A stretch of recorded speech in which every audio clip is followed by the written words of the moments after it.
Hi leader, good morning. என்னோடய name Bhuvaneswari. நான் 5% லெவலில் இருக்கேன். நான் இப்போ சூஸ் பண்ணியிருக்க டாபிக் என்ன அப்படின்னு பார்த்தீங்கன்னா, எல்லோரும் கேட்கக்கூடிய ஒரு மோட்டிவேஷ்னல் ஸ்டோரி தான் நான் இப்போ பேச போகிறேன். எல்லாருக்கும் இன்ட்ரெஸ்ட்டாக இருக்கும்னு நம்புகிறேன். ஃபர்ஸ்ட் ஆஃப் ஆல் எல்லோரையும் நான் வெல்கம் பண்ணிக்கிறேன். நான் இப்போ ஸ்டோரி ஸ்டார்ட் பண்ணுறேன். ஒரு அழகான கிராமம். அந்த கிராமத்தில் ஒரு விவசாயி நெல் சாகுபடி செஞ்சுருந்தார். அந்த நெல் வயல் ஓரத்தில் ஒரு கொக்கு கூடு கட்டி முட்டையிட்டுட்டு வந்துச்சு. சில நாட்கள் கழித்து அந்த கொக்குகள் முட்டையெல்லாம் பறித்து அதன் குஞ்சுகளுடன் சந்தோஷமாக வாழ்ந்துட்டு வந்துச்சு. அந்த தாய் கொக்கு தன் குழந்தைகளுக்கு இரை தேட அந்த வயலை விட்டு வெளியே சென்று இரை கொண்டு வந்துச்சு. அப்படி இரை தேடி அதன் கூட்டுக்கு இரை கொண்டு வரும் பொழுது அந்த கொக்கு தன் பிள்ளைகளின் முகத்தில் பயமும் பதட்டத்தையும் பார்த்துவிட்டு அந்த தாய் கொக்கு, ஏன் என்னாச்சு, பதட்டமாக இருக்கீங்க அப்படின்னு கேட்குது. அந்த சின்ன கொக்குங்கள் எல்லாம் சேர்ந்து சொல்லுது, இந்த வயலோட விவசாயி வந்தார், வயலை பார்த்துட்டு நெல்லெல்லாம் அறுவடைக்கு வந்துருச்சு, அதனால் கூலி ஆட்களை வச்சு அறுவடையை தொடங்கலாம், நாளைக்கு எப்படியாவது ஆட்களை வர சொல்லி அறுவடையை செஞ்சிடணும் அப்படின்னு பேசிகிட்டு இருந்தார் அப்படின்னு தாய் கொக்கு கிட்ட சொல்கிறாங்க. தொடர்ந்து அந்த சின்ன கொக்குகள் எல்லாம் அவங்க அம்மா கிட்ட கேட்குறாங்க, அம்மா எங்களுக்கு பறக்கவே தெரியாதே, அதனால் அவங்க நாளைக்கு அறுவடைக்கு வந்துட்டாங்கன்னா நம்ம எங்கே போக முடியும் அப்படின்னு வருத்தத்தோடு தன் தாய்கிட்ட கேட்குறாங்க. அப்போது அந்த தாய் கொக்கு சொல்லுது, நாளைக்கும் யாரும் அறுவடைக்கு வர மாட்டாங்க, அதனால் நீங்கள் யாரும் வருத்தப்படாதீங்க, நல்லபடியாக போய் தூங்குங்க, நாளைக்கு காலையில் பார்த்துக்கலாம் அப்படின்னு அந்த தாய் கொக்கு சொல்லுச்சு. அந்த சின்ன கொக்குங்களும் எல்லாம் போய் தூங்கிடுச்சுங்க. அதே மாதிரி மறுநாள் காலையிலையும் யாருமே அறுவடைக்கு வரலை. அதனால் தாய் கொக்கு தன் வேலையை செய்ய தொடங்குது. இப்படியே சில நாட்கள் போயிடுச்சு.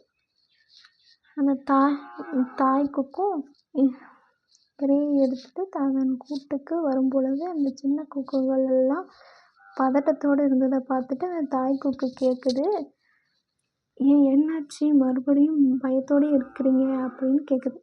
அப்போ அந்த சின்ன கொக்குங்கள்லாம் சொல்லுது, இன்றைக்கும் அந்த வயலோட விவசாயி வந்தார், வயலை பார்த்துட்டு ஒரு வருத்தத்தோடு சொல்லிட்டு போனார், இந்த ஊரில் இருக்கிற கூலி ஆட்களை நம்பினோம், அவங்களும் யாரும் நமக்கு வேலை செய்யலை, அதனால் யாரையும் நம்பக்கூடாது, அதனால் நம்ம வீட்டில் இருக்கிறவங்களையும் நமக்கு தெரிஞ்சவங்களையும் வச்சு நம்ம வேலையை ஆரம்பிச்சிடலாம் அப்படின்னு பேசிகிட்டு இருந்தார் அப்படின்னு தன்னோட அம்மா கிட்ட சொல்கிறாங்க.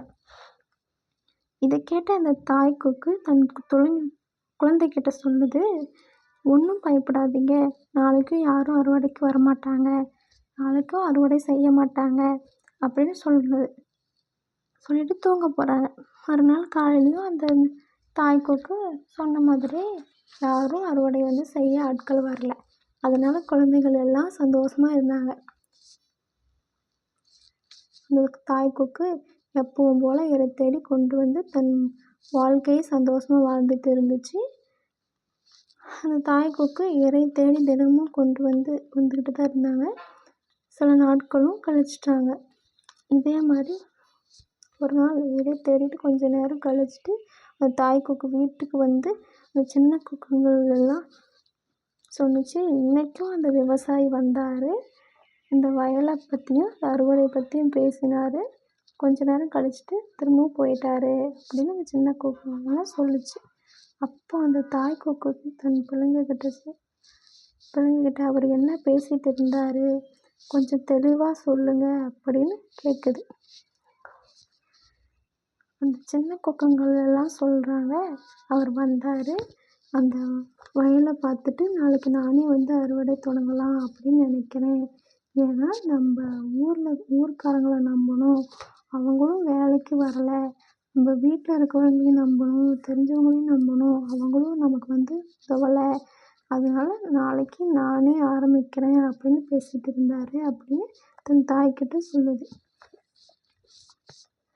அப்போ தான் அந்த தாய் கொக்குக்கே ஒரு சின்ன மன வருத்தம். அப்போது அந்த தாய் கொக்கு, சரி குழந்தைகளே, இன்றைக்கி நைட்டே நம்ம கிளம்பி இந்த இடத்த விட்டு வேறொரு இடத்துக்கு போய் கூடு கட்டி வாழலாம், சீக்கிரமாக கிளம்புங்க அப்படின்னு தாய் கொக்கு சொல்லுது.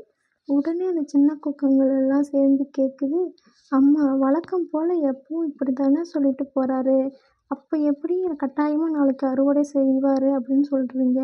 இப்படி தானே வழக்கம் போல் சொல்லிட்டு போகிறாரு, நம்ம ஏன் பயப்படணும், நம்ம ஏன் இந்த இடத்த விட்டு போகணும் அப்படின்னு இந்த சின்ன குக்குங்கெல்லாம் தாய் குக்குக்கிட்ட கேட்குறாங்க. அந்த தாய் கொக்கு தன் குழந்தைங்ககிட்ட சொல்லுது, இந்த விவசாயி முதல்ல ஊரில் உள்ள கூலி ஆட்களை நம்பி இருந்தார், அவங்கள நம்பி இருந்ததுனால தான் அவங்களும் வரல இந்த வேலைக்கு. அதுக்கப்புறம் அவங்க வீட்டில் இருந்தவங்களையும் அவங்களுக்கு தெரிந்தவங்களையும் கூட்டிகிட்டு அறுவடை செய்யலாம் அப்படின்னு நினச்சாரு. அதுவும் அவருக்கு நடக்கலை. அதனால் இப்போ அவர் என்ன சொல்லியிருக்காரு அப்படின்னா, நானே இந்த வேலையை ஆரம்பிக்கணும் அப்படின்னு சொல்லியிருக்காரு. அதனால் நாளைக்கு கண்டிப்பாக அவர் வேலையை ஆரம்பிச்சிருவார். அதனால் நம்ம இங்கே இருந்தால் நமக்கு தான் ஆபத்து. அதனால் இந்த இடத்த விட்டு வேறொரு இடத்துக்கு போய் கூடு கட்டி வாழலாம். இந்த சூழ்நிலையில் தான் இந்த சின்ன கொக்குங்கள் எல்லாம் பறக்கக்கூடிய சூழ்நிலையில் வாழ்ந்துருந்துச்சு. இந்த இடத்துல இருந்து பத்திரமா பறந்து போய் அங்கே ஒரு இடத்துல கூடு கட்டி வாழ்ந்தாங்க. மறுநாள் காலையில் அந்த தாய்க்குக்கு சொன்ன மாதிரியே அந்த விவசாயி அவரே வயலில் இறங்கி அறுவடை ஆரம்பித்தார். அறுவடையெல்லாம் முடிச்சுட்டு கணக்கு பார்க்கும் பொழுது கொஞ்சம் கம்மியாக தான் விளைச்சல் கிடச்சிது. ஏன்னா சரியான திட்டமிடல், அவருக்கான தேவைக்கான அந்த வேலையை அவரே முற்பட்டு செய்யலை அப்படிங்கிறதுனாலையும், அந்த குறிப்பிட்ட நாளுக்குள்ளே அந்த வேலையை முடிக்கலை அப்படிங்கிறதுனாலையும் அந்த விளைச்சல் கொஞ்சம் கம்மியாக தான் கிடச்சிச்சு. அதனால் நம்ம வாழ்க்கையிலையும் நம்ம தேவைக்காக உள்ள ஒரு வேலைக்காக மற்றவங்கள முழுமையாக நம்பி இருப்போம். அதனால் ஒரு சோம்பேறித்தனம், அதுக்காக நம்ம யாரையும் நம்பி இருக்கிறது தப்புன்னு சொல்ல வரல. அதுக்காக ஹெல்ப் கேட்குறதும் தப்புன்னு சொல்ல வரல. ஆனால்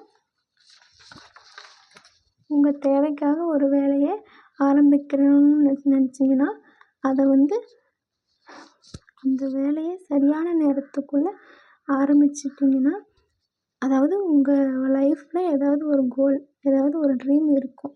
அந்த ட்ரீம் அடையணும்னு நினச்சிங்கன்னா மற்றவங்கள நம்பி இருக்கிறாதீங்க. Do it yourself and you will always be successful person. அதை நீங்களே செய்யுங்கள். நீங்கள் எப்போதும் வெற்றிகரமான நபராக இருப்பீர்கள். Thank you leader. Wish you wealth.